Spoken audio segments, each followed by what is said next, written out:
See it. Do like this.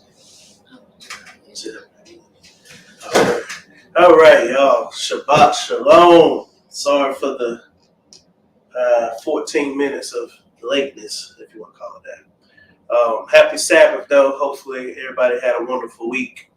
If not, pray that the next one is. This is the reset, the refresh, the seventh day, Sabbath day. Keep it holy. With that being said, we are, let's see. We're going to go ahead and jump, I guess, straight into the lesson. So, like, share, subscribe, comment. I'm pretty sure by the title, you at least have some idea of what's going on. But today's lesson is on birthdays. Are we supposed to be celebrating them? Are we not supposed to be celebrating them? Is it a sin? How does God view it? How does man view it? So a lot of different ways that we can go about this. But there's one for sure way we are told to go about it, and it's as written, right? So we're going to see what we can find. And then from there, we'll make our determination. So one of the first things I want to point out is, a lot of people say, especially when you come into the truth, different camps, Israelites, and they'll tell you that celebrating your birthday is a sin. And it's a sin in different ways, depending on who you're speaking to, of course. But you have the self-worship narrative, or the other people worshiping you narrative.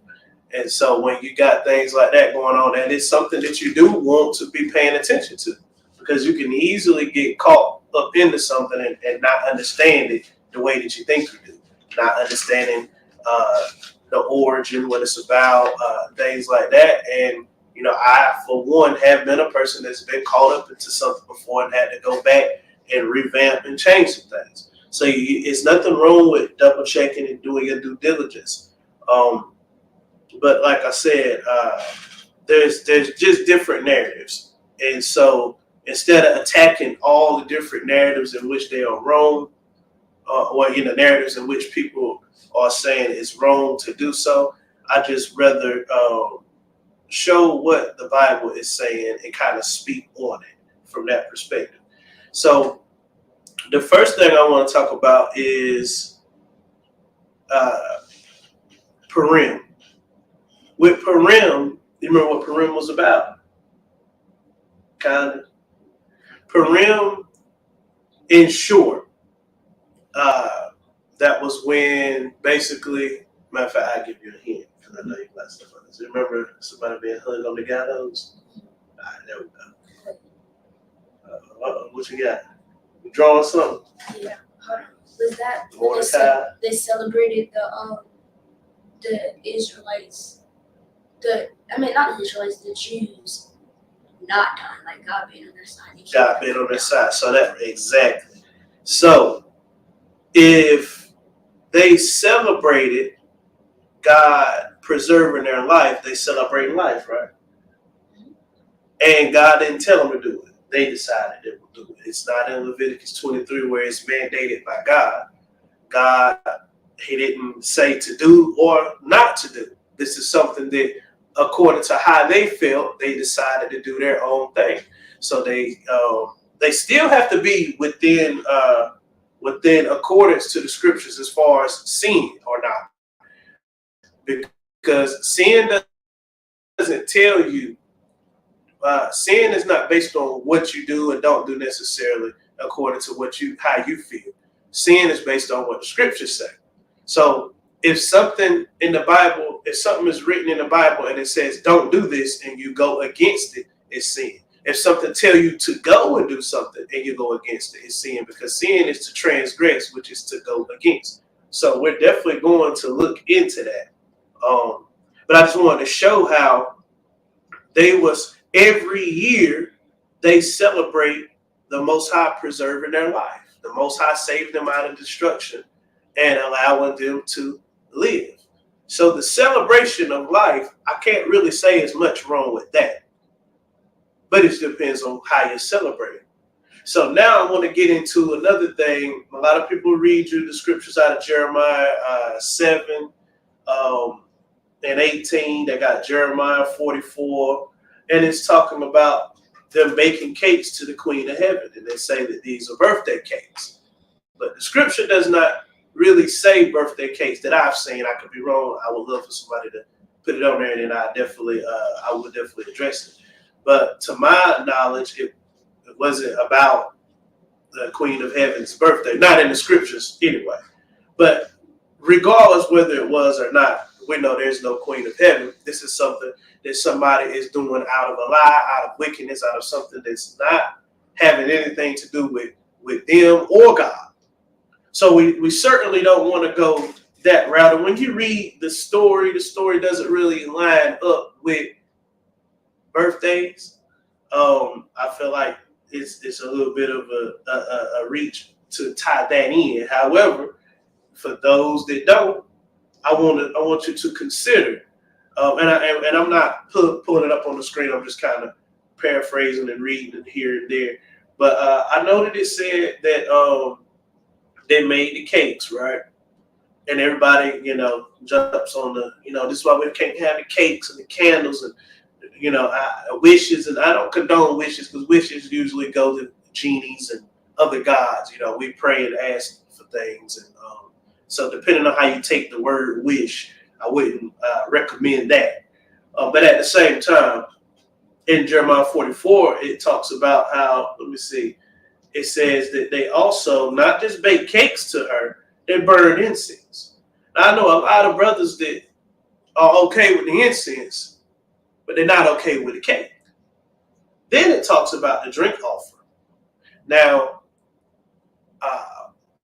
when you have a drink offering, whether you pour it out or drink it, a lot, because I say that because a lot of people pour out the drink offerings to the dead and things like that, RIP to the homies and stuff like that. We've seen that all our lives. I don't think we're supposed to be doing stuff like that. However, all that's associated with the same thing. So it's a lot of stuff where it's like it's pushed, but it's one side. Everybody talks about the birthday cake. Nobody talks about the burning of the incense. Is it because we can find the incense in the scripture, so we know that there's nothing wrong with burning an incense? The only issue would be is if you're burning an incense to another God. And that's where we have to start drawing the line. Not necessarily what you're doing, because you may not find what you're doing to be a sin, but who are you doing it to? Who is getting the credit or the worship? You could say all praise to the Most High, but who you look at as the Most High may not be who I look at the Most High. A Muslim may say all praise to the Most High and be talking about Allah. I'm talking about the God of Abraham, Isaac, and Jacob. So even though we're saying and doing the same thing to a degree, it's not to the same God. So we have to consider that when we're trying to find sin, because sin is concrete and direct. So we're going to get to the first scripture. We're going to get 1 John 3 and 4. 1 John chapter 3 and verse 4.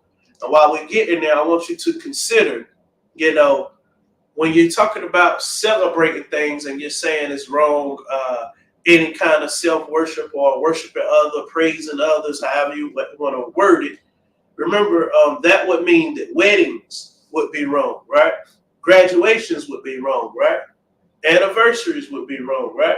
Because all these things, whether you do it one time or whether you do it yearly, the Bible doesn't say you could do something one time or yearly. That doesn't determine whether it's a sin or not. What you're doing in this case is what we have to look at, because there is no determination on how many times or when you do it being a sin. And with that being the case, at a wedding, everybody is looking at who? The who? I don't know what it is. That's like you said, the broom. It's all right though. Because I didn't know it's so. Groom, I think, yeah. If he got it right, if he got it wrong, I got it right, and vice versa. Groom. I'm going with groom and bride. Is that correct? Yeah. All right. So everybody's looking at the groom and the bride and talking about how beautiful they are and how they're blessed and God is with them. They're reverencing them, right?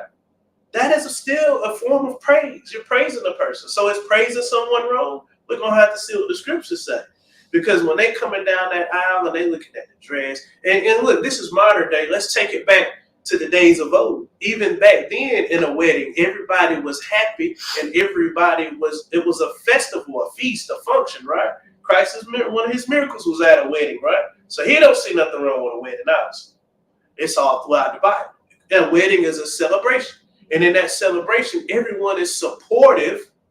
And with everyone being supportive, everyone is also giving all the people the praise for this and that. And it's a normal thing. It's only a problem when it comes to birthdays for some reason. We do it at a graduation. People go to graduations and say, hey, congrats. And I say this because these are the things that I see. Not, I ain't been to a graduation. I don't know how long. It ain't me. I'm saying other people. I know everybody do these things. They go to a graduation and they say, man, you did it. Congratulations. I'm proud of you. All these things. They do it for their children, their nieces, their nephews. They do it for their mothers, the fathers, whoever, right? It's not a big deal. They do it every year. A man and a woman do this for their anniversary, right? And make it the anniversary is all about them, right? The graduation is all about the graduate, right? The wedding is all about the couple, right? Those people. But everyone is supported. So what is the issue with the birthday, biblically speaking? Let's get 1 John 3 and 4. Yes.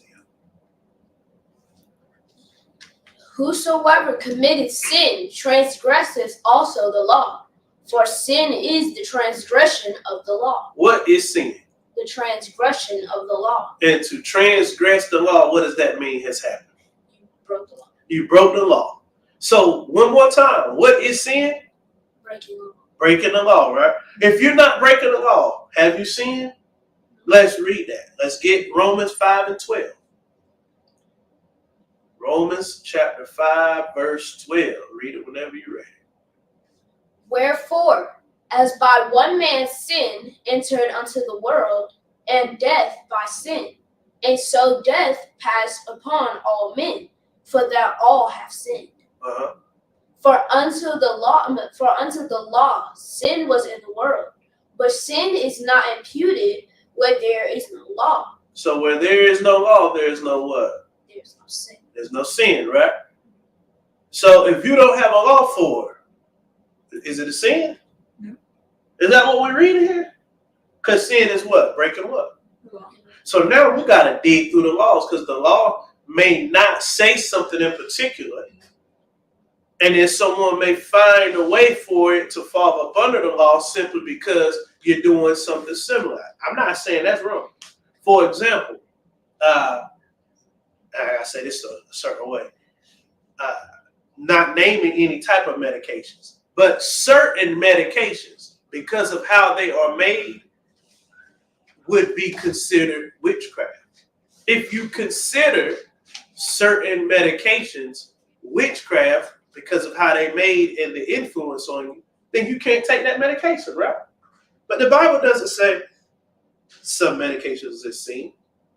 But the Bible tells you witchcraft is sin, right? So now you got to find out what witchcraft all includes and entails, and then you can say, okay, so this falls up under this. It's the same thing. We may call it something different, but it's the same thing. So with that notion, we have to look at everything the same way, because the Bible doesn't sit here and say every single thing that man does. It's categorized, obviously. It's so many things that you could go out here and do, and you're probably not going to find it in the Bible as far as what you're calling it, but it's going to fall up under something else that you can read and know for sure without any doubt this is the same thing as this. So once again, if taking certain types of medication is sin, and we know that because medication is given through the pharmacy, right? But the pharmacy has the same root word as pharmakia, which in the Bible, it shows us that that is witchcraft. It's all in the Bible now. Have we left the Bible? Now, that's one thing we got to make sure we do. We got to make sure we don't leave the Bible. All right? Ecclesiastes 7 and 15. And the only reason I'm saying that because the law is in the Bible and we're looking for sin. So you can't find sin outside the Bible and pin it to the Bible. You have to find sin outside the Bible that's saying the same thing that's in the Bible. I'm going to show you though. Ecclesiastes 7:15. Go ahead. All things have I seen in the days of my vanity. Mm-hmm. There is just a man that perisheth in his righteousness, and there is a wicked man that prolongeth his life in his wickedness. That don't even seem fair, huh? So the righteous man perishing and the wicked man getting a long life. A whole nother topic though. Go ahead. Be not righteous over much. No, maybe that's why he's saying, wait a minute. One more time. Be not righteous over much. That don't sound like something God would say, dude. That must mean something. Don't be too righteous is what it's saying, right? It says, be not righteous over much. So you don't, over much is like too much. So he's telling you, I don't want you to try to be too righteous. Go ahead. Neither make thyself over wise. Okay, now we're getting somewhere. He's not telling you you can't be as righteous as he's called you to be. He's just saying, don't go over what I've told you. Don't be righteous over what I've given you already. Neither what? Right here. Oh, No. We're going to get to that. neither make thyself over wise. So don't become over wise. But he said, how was that done? Yourself or God? Yourself. Neither make thyself over. See, sometimes we can make ourselves wiser than what God has intended us to be. You ever heard people say, sometimes you can outsmart yourself? Mm-hmm. We've all done it.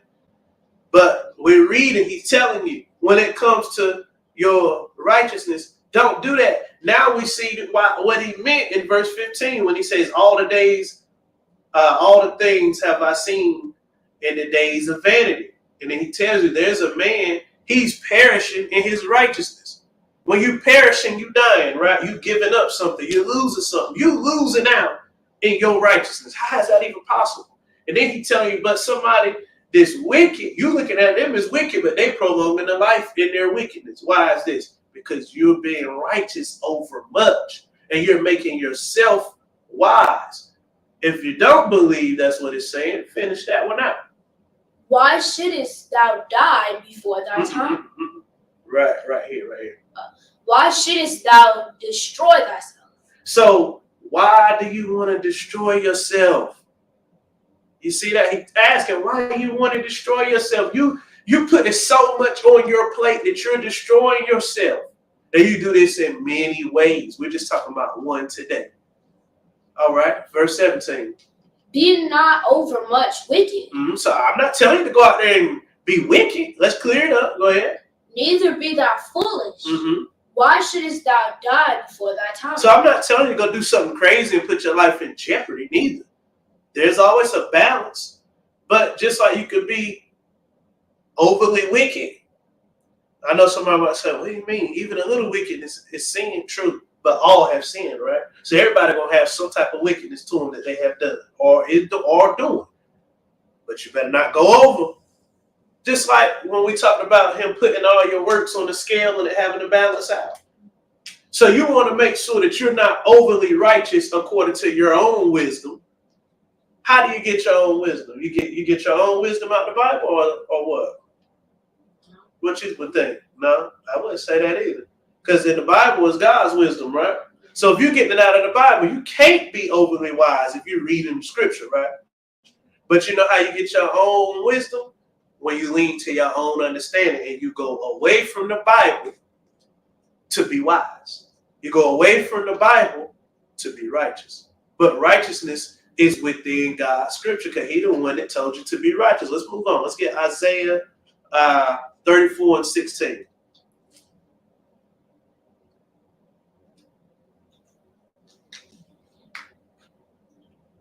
That's Isaiah chapter 34, verse 16.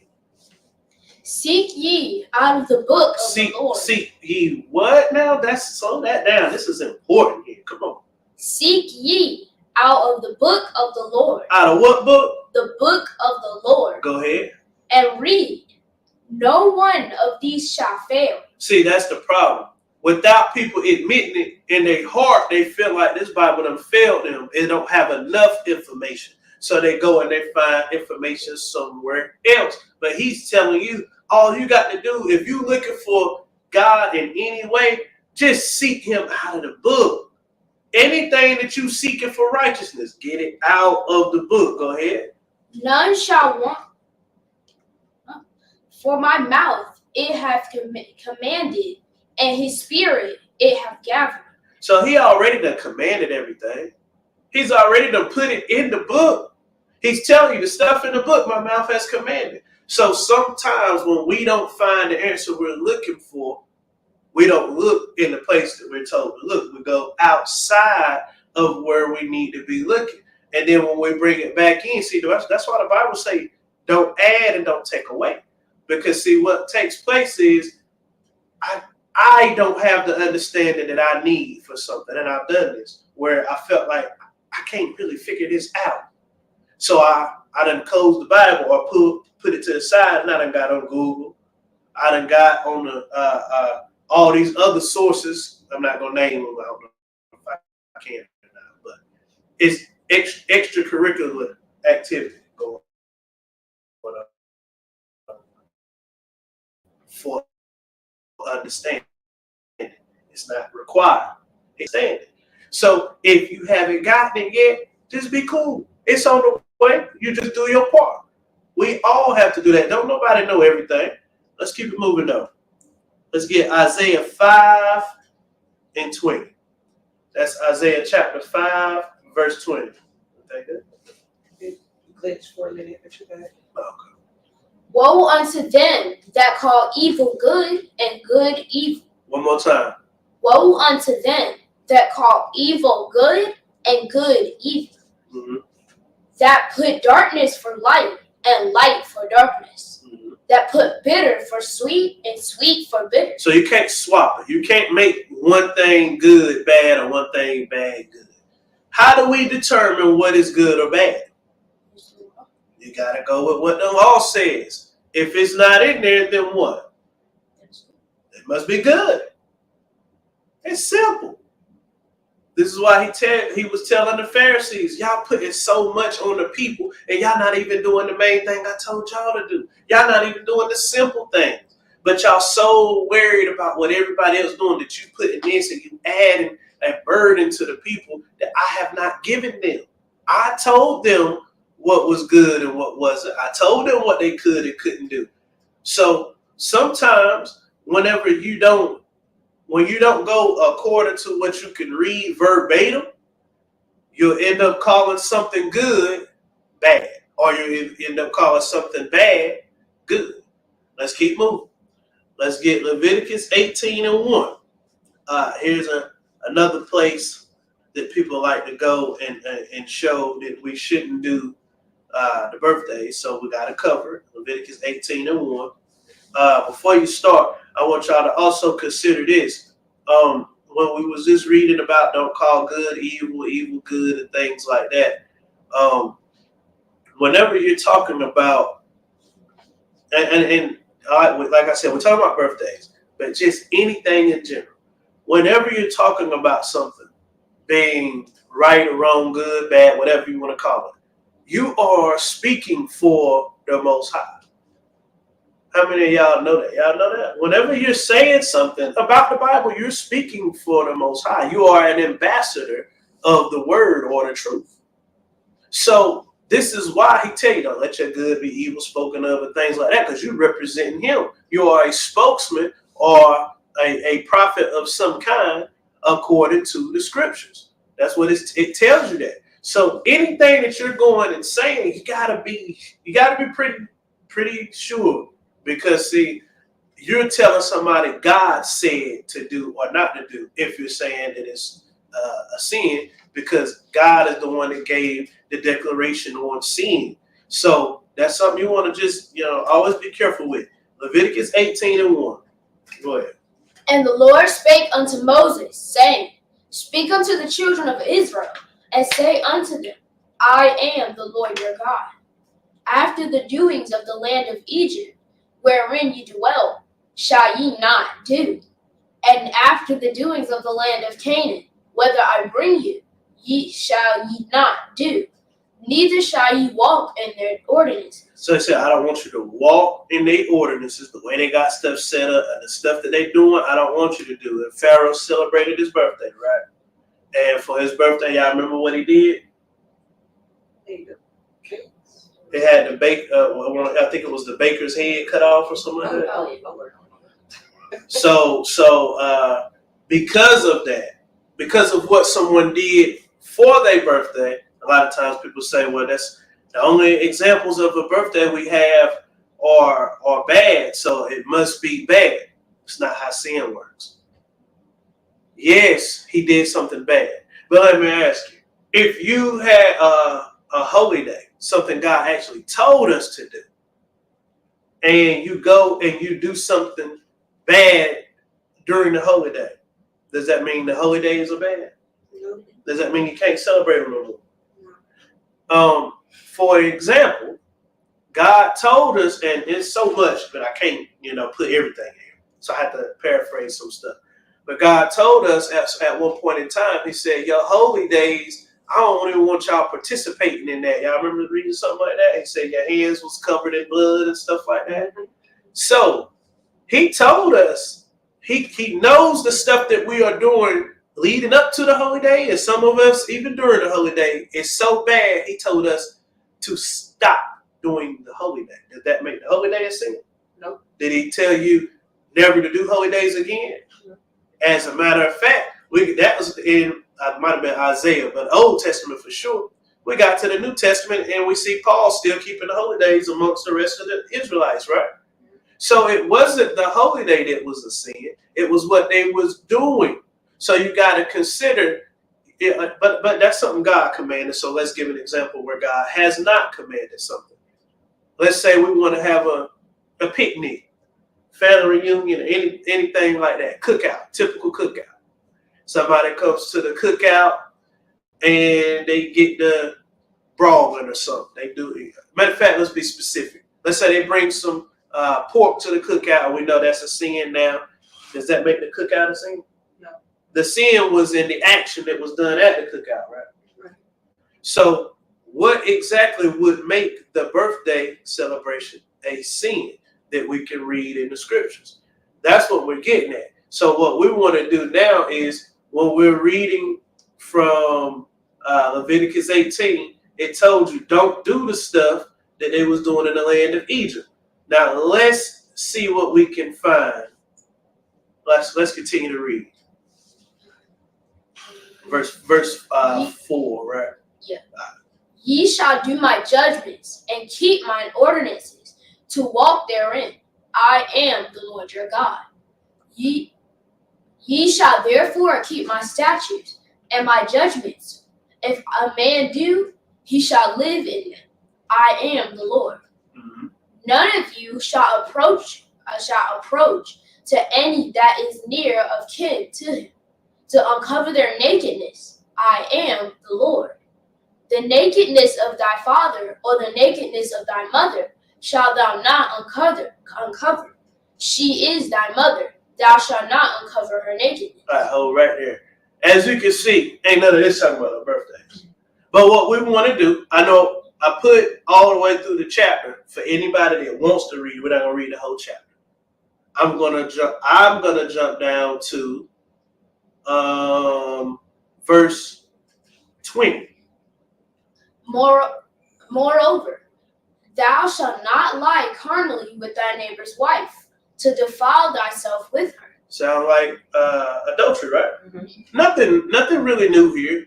Nothing that would be outside of the norm for Israel. We know already we can't do this, but we gotta cover it because he's telling you, I don't want you to do none of the stuff in Egypt. And if for some reason he just starts naming all these things, go ahead. And thou shalt not let any of thy seed pass through the fire to Molech. Mm-hmm. Neither shalt thou profane the name of thy God. I am the Lord. Thou shalt not lie with mankind, as with womankind. It is an abomination. Mm-hmm. Neither shalt thou lie with any beast to defile thyself with therewith. Neither shall any woman stand before a beast to lie down thereto. It is confusion. Mm-hmm. So So far, we still haven't gotten anything with any birthdays. Like I said, you can read the whole chapter. So I just want to read a little bit more randomly so nobody will say that I'm skipping around and it's talking about different things. Still talking about the same stuff. So now what we want to do is let's start at let's drop down to 27 and finish it out from there. For all these abominations have the men of the land done, which were before you, and the land is defiled. So he said, listen, the land is defiled because all these abominations the men of the land had done. So wait. What does these mean?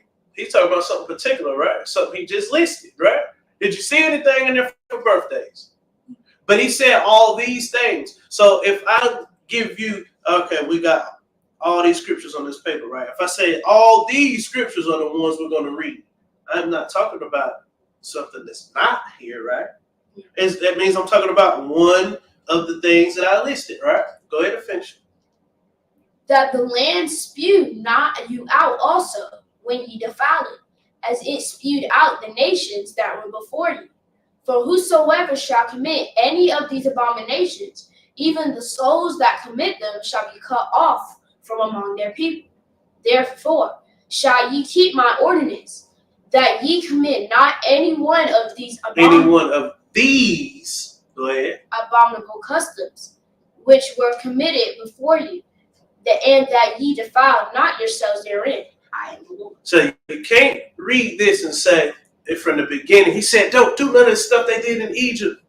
And brother, look, they were celebrating birthdays in Egypt because we just read, basically we jumped throughout to cover the whole thing. Like I said, on your own time, read the whole thing, you'll see it's no birthdays mentioned. However, it says at the end of this, whosoever commit any of these abominations. So all the abominations in this chapter is what he's talking about. Nothing more, nothing less. All right. So we don't have nothing there. Let's continue. Let's get we're right here. Yeah, Genesis 18:1. We're just gonna get a couple of examples right quick. And the Lord appeared unto him in the plains of Mamre, and he sat in the tent door in the heat of the day. And he lifted up his eyes and looked, and lo, 3 men stood by him. And when he saw them, he ran to meet them from the tent door, and bowed himself toward the ground. No, this is Abraham. And said, My Lord. He said what? My Lord. Okay, that's important. Go ahead. If now I have found favor in thy sight, pass not away, I pray thee, from thy servant. Let a little water, I pray you, be fetched, and wash your feet, and rest yourselves under the tree. And I will fetch a morsel of bread. Let's see what kind of bread he's talking about. Because he just told him, I want you to stay right here, get some water, let me take care of everything. Go ahead. And comfort ye your hearts, after that ye shall pass on. For therefore are ye come to your servant. And they said, So do, as thou hast said. And Abraham hastened. And Abraham Scroll too far. And Abraham hastened unto the tent unto Sarah, and said, Make ready quickly 3 measures of fine meal, knead it, and make cakes upon the hearth. So basically, he told Sarah to make cakes for his Lord. But then you got people that say, you can't, see, you don't deal with the cakes because they bake cakes to the Queen of Heaven. We bake cakes for everything. To the point that you're going to read this for the holy days. You can read these for days that weren't holy days, but they were just doing a typical offering. You can read it right here. You see, it was a normal thing that when something is taking place, hey, go get some cake. Go make some cake. This is just a normal thing. That's what we do. That's a part of our feast. That's how we are still to this day. You can't listen. Forget a birthday. Christmas, they had cake. Some of y'all, it ain't, come on now. We remember this. Christmas, they had cakes. Thanksgiving, they had cakes. I mean, cakes is a part of everything. You go We throw a cookout, somebody want to bring some type of cake. It's a normal thing. It's all throughout the Bible. So I'm just showing you they even made a cake unto the Lord. All right, let's get what was that? Genesis 18. Let's get Leviticus 24:4. Just wanted to show Abraham getting his cake on. That's all. I'm not saying that they're birthday cakes. I'm just showing you that cake is a part of everything. So whether you're talking about birthdays or not shouldn't matter, because obviously whether it was your birthday or whether it was a holy day or whether it was a regular day, if they felt the need that it was something going on, they're going to get a cake together. Go ahead. He shall Call order, it out. Leviticus 24:4. He shall order the lamps upon the pure candlestick before the Lord continually. So we got candles now. Let's see how this works. And thou shalt take fine flour and bake 12 cakes therefore. 12, kind of like 12 tribes of Israel.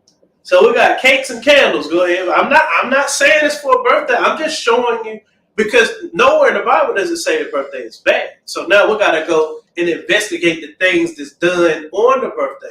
Just like a holy day is not bad, but he said your holy days was basically, they discussed it. I don't even want to see y'all do no holy day. But we know the holy days wasn't bad, so we have to investigate what took place on the holy day for them to feel that way. He told them their hands was covered in blood. So what is taking place during the birthday celebration? Now, I see nothing wrong with cakes or candles so far, because I see them together right here. Go ahead. 2 tenth deals shall be in one cake. And thou shalt set them in 2 rows, 6 on a row, upon the pure table before the Lord. And thou shalt put pure frankincense upon each row, that it may be on the bread for the memorial. Memorial, that's something that you do constantly, right? Over and over, don't you? So you mean to tell me we got a memorial with cakes, and before you get that started, I want to make sure that you order the lamps and make sure you got the candlesticks on. So I guess it's all right if we do the cake and just don't put the candles on, put the candles somewhere else. Because obviously you can have cake and you can have candles, and it's considered a memorial for the Lord. This is the bread of the tabernacle here we talking about. Go ahead. And thou shalt every Sabbath he shall set it in order before the Lord continually, being taken from the children of Israel by an everlasting covenant. And it shall be Aaron's and his sons, and they shall eat it in the holy place, for it is most holy unto him of the offerings of the Lord made by fire, by a perpetual statute. Perpetual, man, we got to continue to do this. I'm just showing you the actions that's taking place on there. You need to hit this water? You good? All right, where we're going next? Genesis 21:8. Genesis 21:8. Let's see. Genesis chapter 21 and verse 8. Go ahead. All right. Genesis 21:8. Yeah. I'm just looking at Bill over there. And the child grew and was weaned, and Abraham made a great feast to the same day that Isaac was weaned. So because he was weaned, meaning he probably went from breast milk to table food, he said, let's have a feast. We feast for everything. Do we not? We feast for everything. Now, am I saying this is a birthday? No, I'm not. I'm not saying that. But I mean, when you go and you start looking at how this was, I would say it's not far-fetched that it was, because it seems to me that they would wean them at a certain point in time. Like, this is the time that we wean the child from the milk. And I can't read you a Israelite custom that tells you when it happened. So I'm not going to say it was a birthday, but if you dig into it, it's definitely something there. It says that the child grew and was weaned. So as the child grew, what makes you grow? Well, how do you calculate you growing? Your birthday. There you go. And we're going to see that too. Didn't it say he was from? Didn't it say his age? Or is that? No. Not Christ. That was Christ. I Yeah, it said that in one place. It said 12. You talking about when you went to the temple? No. when they talked about, it was another story talking about a child weaned from the breast at 5 or something. They would actually said the age. I can't risk. It might be Samuel. I wouldn't doubt it. I wouldn't doubt it. But guess what? It makes sense because it says, and the child grew. How would they know that the child grew? You can see that overnight. Ain't nobody ever went and said, good morning, son. You grew. No. And the child grew is because we're talking about as he got older, they weaned him. You don't wean, from a mother's standpoint, you wouldn't wean your child just because he got taller, would you? You would wean him based off a certain age. Like, okay, I believe he's old enough now. And I'm not even saying that has to mean birthday. I'm just saying, logically speaking here, if it says that the child grew and he was weaned, him weaning is parallel with him growing. That's why it's got both of them together. So he made a feast. It almost sounds like the child had a birthday. They said, we're going to take him off this milk and we're going to have a feast to celebrate. The feast is not saying that the feast is for the birthday because they have feasts for everything. They have feasts with someone else that was weaned. I'm just showing you that it says the child grew and was weaned. Let's continue though. Let's get Proverbs 15 and 15. Proverbs chapter 15, verse 15.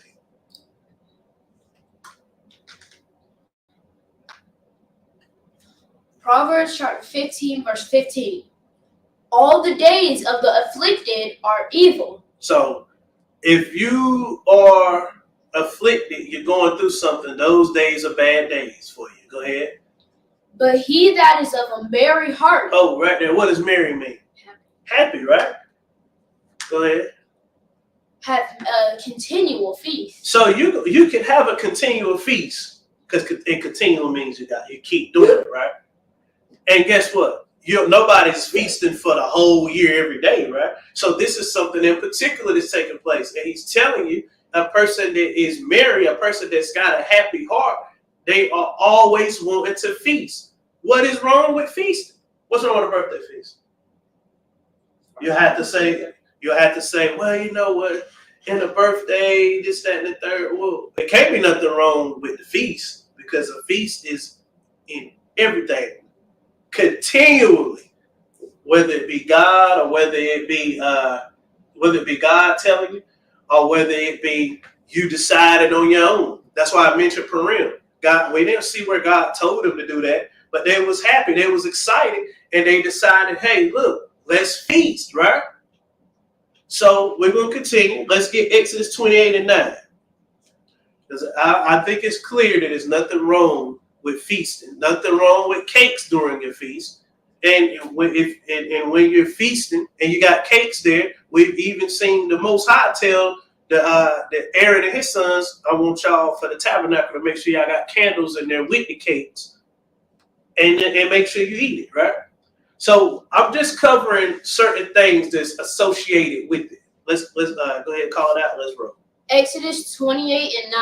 All right. And thou shalt take 2 onyx tails, stones.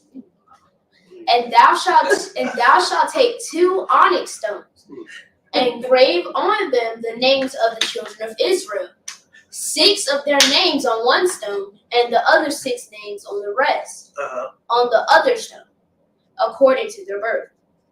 Read 10 again for me. 6 of their names on one stone. So put 6 names on one of the stones. Birth stones we're talking about, right? You can have birth stones, but you can't have a birthday. Doesn't make much sense to me now. Come on now. Read it again. 6 of their names on one stone, and the other 6 names of the rest on the other stone, according to their birth. So 6 on one stone, 6 on the other stone, but I want y'all to do it according to their birth, because these are birth stones, right? That's pretty clear. What verse did you stop at for that? You read 10? All right. So I guess I'll leave that in. So let's get Matthew 2 and 11. So for me, just my mind, I'm thinking You got the cakes, the candles, the feasts, random feasts, continual feasts. Now we even have birthstones according to your birth. And these birthstones, I want to say, were put on the garments for Aaron for the priesthood. But it was according to their birth. Everything that's centered around birth just seems to kind of make its way to, birthdays, some kind of way. But we're going to see some more. Go ahead. Matthew 2:11. And when they were come unto the house, they saw the young child with Mary, his mother, and fell down and worshipped him. And when they had opened their treasure... Wait. I thought you couldn't do nothing like that. Oh, you just ran over that like that ain't big time. I thought you couldn't do nothing like that. They just went and worshiped him. And somebody's going to say, well, that's because it was Jesus. In the flesh, I thought we weren't supposed to worship anyone. Well, he's God. Okay, well, continue.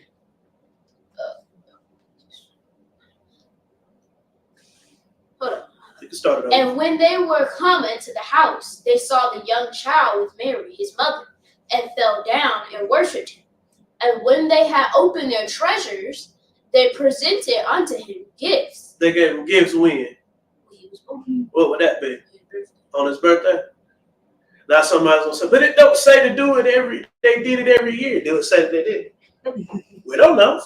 The only thing we can do now is assume and put stuff in the Bible and reach. We don't know that. The only thing we know is on his literal birthday, they presented him gifts and they rejoiced. They were happy, right? We finished that? Go ahead. Gold and frankincense and myrrh. Gave him some gold too. That sounds good for me. When my birthday come around, I want y'all to remember that right there. That sounds good. All right. Luke 1:12. We're going to see because, people rejoicing at somebody's birth is, when you're talking about Christ, I get it. So let's read Luke 1:12. And when Zechariah saw him, he was troubled, and fear fell upon him. You remember who Zacharias is? All right. And when the angel said unto him, Fear not, Zacharias, for thy prayer is heard, and thy wife Elizabeth shall bear thee a son, and thou shalt call his name John. So we're reading about the birth of who? John. Let's see how they dealt with his birthday. Because the day you're born is your birthday. Now, I think people forget that. This is John's very first birthday, right? Not 1 year old. This is him being born, right? The day of his birth. Let's go. And thou shalt have joy and gladness, and many shall rejoice at his birth. This ain't Christ we read about, is it? That was 14? I don't think we're going to read no more. Let's continue. Let's get Psalms 118. Psalms 118 and 24. So now we can't say that's because it was Jesus, because they was rejoicing and excited at the birth of John. And I could read the scriptures that I didn't put in here that's talking about how a child is a reward and a blessing to the womb and something to rejoice over. That's all in the scriptures as well. Where we at? Psalms 118. Psalms 118 and 24. Sorry. Now you good. This is the day. What day? Read it again. This is the day. What day? This. I'm gonna mess with you. So this is the day. Any day that you're in would be that day, right? All right. So I asked you. So this is the day, right? So any day of your life would be that you're alive is the day that you're in, right? You're never in a different day. So this is the day. Go ahead. Which the Lord hath made. What we're gonna do? We will rejoice and be glad in it. Except for your birthday. Don't do it on your birthday because it's a sin. But this is the day. So I guess whatever day that David was talking about in Psalms is the only day that you could do it. We just don't know what day that was then. But I like to think, because it says this is the day that the Lord has made, that's every day. He's just telling you currently, presently, the day that he's in. He's going to rejoice and be glad in it. You don't think life is something to rejoice about and be glad about? That's basically what he's telling you. I have life this day. And there's other scriptures to that. Every day that you wake up and see the sun, but don't have the time. Let's get Romans 14 and 5.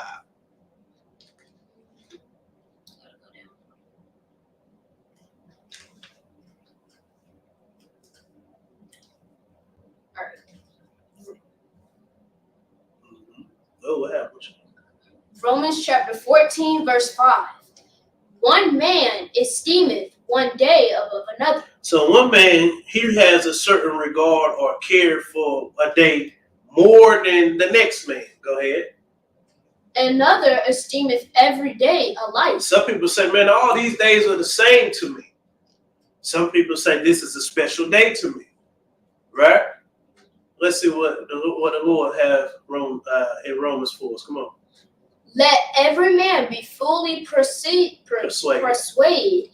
in his own mind. So every man is to be fully persuaded in his own mind.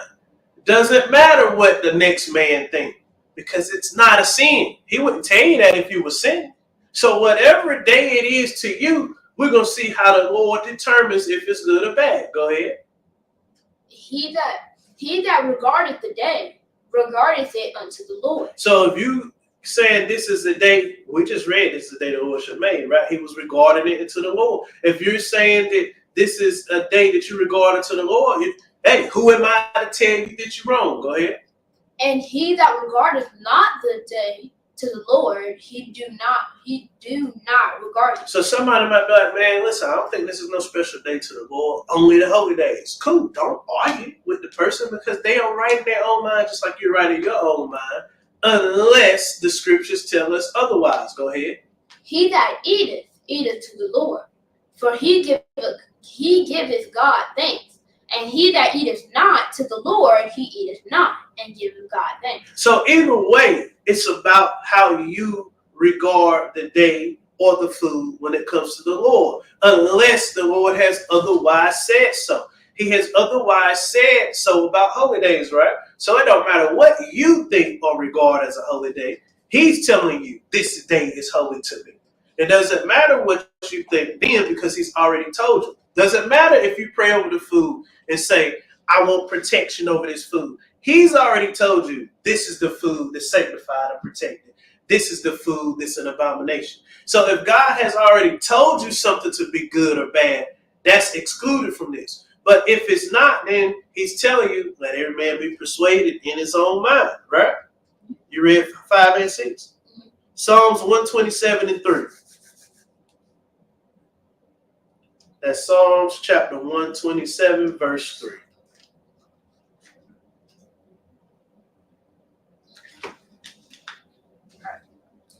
Psalms 127 and 3. Lo, children are an heritage of the Lord, and the fruit of the womb is his reward. The fruit of the what? Of the womb. Okay. I don't know if you said room or fruit of the loom or whatever. All right. One more time so we're going to be clear. Lo, children are an heritage of the Lord, and the fruit of the womb is his reward. So the fruit of the, hold on. The fruit of the womb. All right, we got it out. You know what that is? All right. That's a reward from God. Anytime you have a child, that's a reward from God. Go ahead. One more. As arrows are in the hand of a mighty man, so are children of the youth. Happy is the man that hath his quiver full of them. They shall not be ashamed, but they shall speak with the enemies in the gate. So he's telling you right here, children are a blessing. And the arrows in the hand of a mighty man. So if you a mighty man and you got arrows, you want a bunch of them, you're going to war. It's nothing wrong with that because he said, so are children of the youth. That's why some people, a lot of people from the old school said they wanted a bunch of kids because they understood these are rewards through the Lord. So the only way that I can look at this is children are a blessing. I believe we can all say that. And who doesn't rejoice over the blessing? Who is not happy about the blessing? Who doesn't celebrate the blessing? All right, let's get Psalm 65 and 11. Thou crownest the year with thy goodness. Wait. So when you crown something, that's obviously a good thing, right? So he's crowning the year with the goodness. And thy paths drop fatness. Mm-hmm. And they drop upon the pastures of the wilderness, and the little hills rejoice on every side. Mm-hmm. The Pastors, but we read that. Oh, it's all right though. You hit that water one time. Good. So he says, he says, thou crownest the year with thy goodness. So it sounds like every year he's crowning the year. What would that be similar to? When you're thinking about it, if you're crowning the year, what are you doing? Let's look at it. I don't want to be the one to just say it. We know what a year is, right? All right.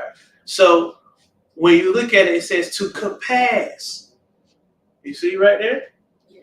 So when you crown in a year, it's when the year was when you compass the year or when it come back around. And he's saying it's a good thing. So every time that year come around, that is a good thing. And then he also says, and thy paths drop fatness. It sounds like there's a restoration going on, but we're gonna see that. We're gonna see that. We're gonna get Proverbs 9 and 10. But I just want to show you, like, even the Lord, he looks at the years. He looks at things like this. It means something to him. Why do you think that we even keep up with the age? They didn't need to have a driver's license and ID back then.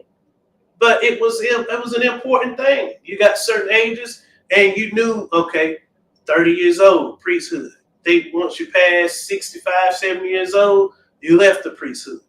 That just shows you, even within the priesthood, they was keeping up with the age. And I'm not saying that people are saying keeping up with the age is wrong, but as you keep up with the age, you're understanding the blessing that is associated with it, because you can't keep up with your age if you ain't here, king. So I'm going to read verse 10 in that Psalms 65. It says, thou waterest the ridges thereof abundantly.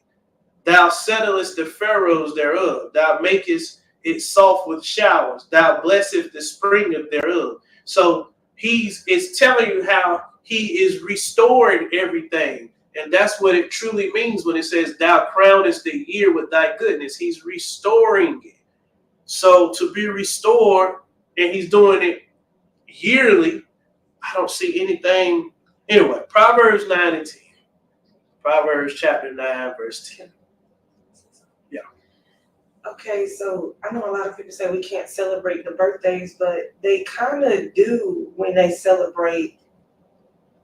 When people say, I've been in the truth for this long, or I've been woke for this long, or like as Christians would say, I've been saved for this long, because you are a new person, you're starting over. So now it's like your years of being like a babe in Christ. Isn't that the same as like exactly saying it's your birthday? Because this is a new year for your second year of being the new you, created, you know. Because it's called being what? Born again. Born right? again. Absolutely. It's called being born again. Every time May comes around, I always feel like I'm excited about it. You know why? I know. I just got scared as soon as I looked over. I just What are you walked scared for, past. man? And they I got there. I didn't see it hard. I just saw somebody walk past the window. We got something for that. Relax. So listen. All right. So what was the last thing you said? That just threw me off. No, been born again. Born again. Okay, so being born again. Every time, to be honest, when May come around, I get excited. I feel good about it, and I don't even jump up and you know, make a big deal. But I could, because when we're talking about that, I say May because that's the year that I got into. That's the month I got into the truth. It was the middle. It was kind of like the middle of May, but I was kind of tinkering with it. So I can't say a particular day, but I know it was May.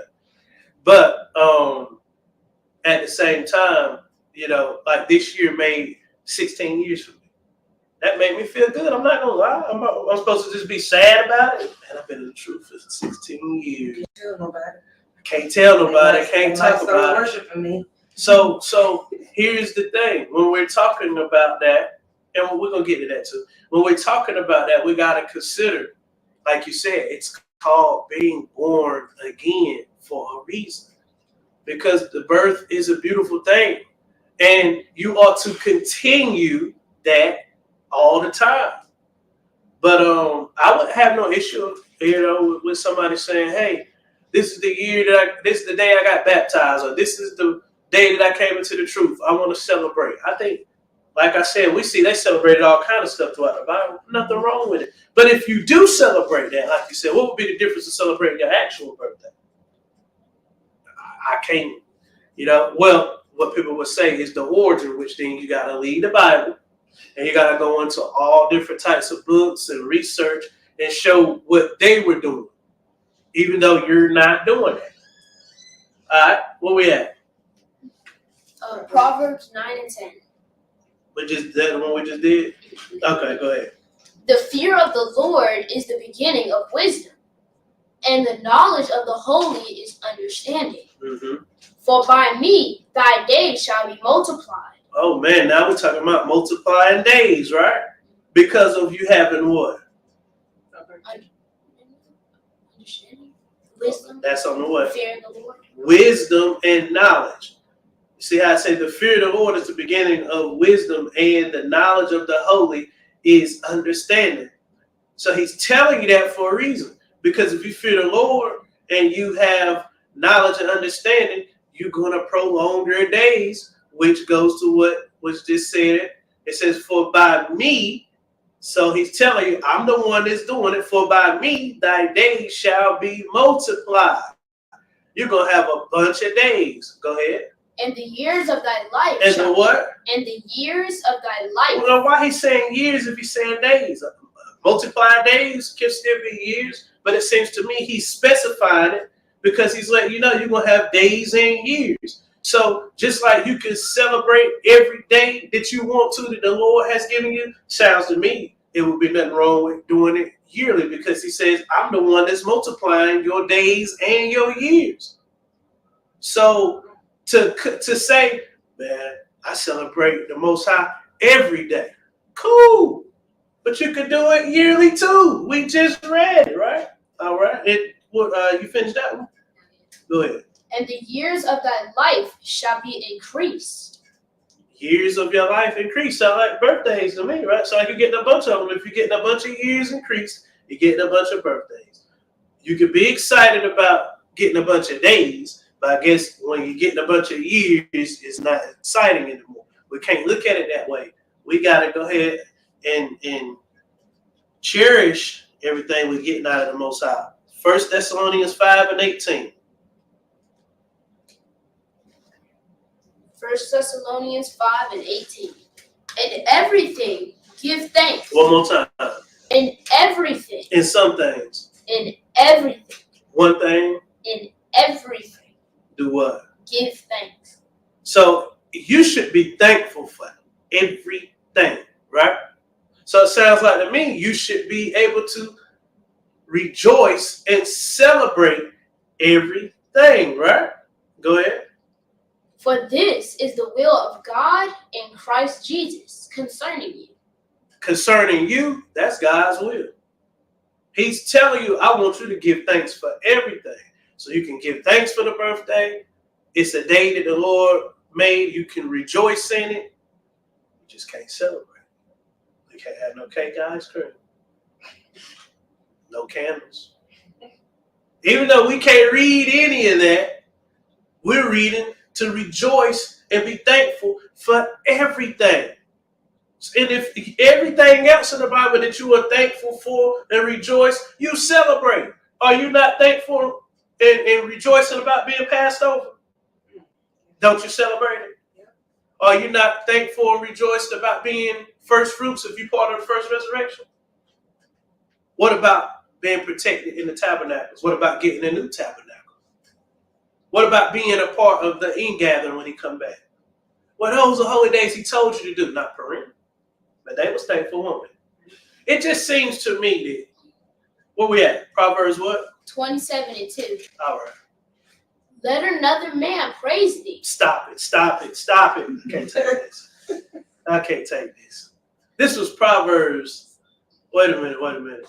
Start one verse above that. We started at 2 on accident, I guess. Let's start at 1.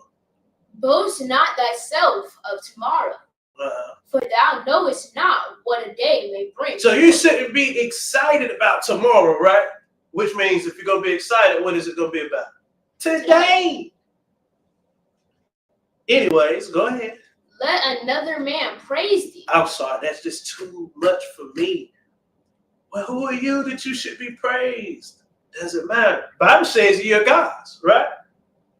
It says you're gods, you're going to die like men because of your sin. But one day you will be changed over to your eternal body and you're going to be gods. But it says, let another man praise thee. I am reading that right? So if somebody is happy and praising you for something, seems to me that's okay. You just shouldn't do it yourself. Go ahead. Let another man praise thee, and not thine own mouth, a stranger, and not thine own lips. It's better for a stranger to praise you than for you to walk around talking about how good you are or something yourself, praising yourself all the time. So I do not believe in self-worship. I don't believe that you're supposed to be trying to praise yourself. But I do think it's a line between self-worship and praising yourself and having confidence and having faith in God doing things for you because that's still yourself. It's not even a thin line either. But I'm just, here to say that the Bible says other people can praise thee. So it sounds to me if everybody want to come together and throw you a party and say, man, we're proud of you for your graduation. We're happy for you for your birthday. Congratulations on another year, your marriage. And whatever else it is, it doesn't seem to be wrong because we're reading it right here out of the Bible. The only thing that seems to be wrong with birthdays is if you are going to do something on your birthday or any day, including God's holy days, if you're going to do something that is against the Bible, then it's wrong. It's sin then. It's not making the day a sin. It's not making everything else you're doing that day a sin. It's only what you are doing that's breaking God's laws. If you can't find where you're breaking God's laws, then it's going to be kind of hard for you to say that someone is sinning. And remember, you are held accountable for every word that comes out of your mouth. So the judgment you put on other people, you want to be very, very careful with that because God can look at you in the same light in a different area. So with that being said, I hope someone got some understanding from this. Birthdays, can you celebrate them? According to what I can read, yes. I don't see anything that tells you you cannot. Can you do something that is considered a sin on your birthday? No, but you can't do it on any other day. Last thing. When people talk about horoscopes and things like that, that a lot of people attach to the birthday because you're basing it on your time, it's not making the birthday wrong. It's making the person that wants to follow the horoscope wrong. Just because something is based on something doesn't mean the whole thing is wrong. Remember, your birthstones are based on your birthday as well, just like your horoscopes are based on your birthday. The birthstones are not wrong to have. It's not wrong to deal with. The only reason the horoscopes are is because you are allowing something else to lead you instead of the Most High, which is a sin. Has nothing to do with the birthdays being a sin. Just like the birthstones are okay. Anything would be okay as long as it's not a sin. Now, when you go off into that astrology and all that, even a lot of that is biblical. So you still got to be careful with telling someone something is wrong. When you start getting into Mazzaroth and the constellations and stars, a lot of these things are things that are biblical. It's how you deal with them. Remember, the wise men used what to find Christ? Y'all remember? They used a star, right? What was he wrong? He wanted to find them for what? Because it was what going on. It was all right. Well, we're gonna end it there. Like, share, subscribe, comment. Unfortunately, yeah, comment. I'm gonna entertain it. If you want to comment indiscreet, of course, you can go to the webpage. If not, you can put on the video. Appreciate your time. Peace and blessings. We all go.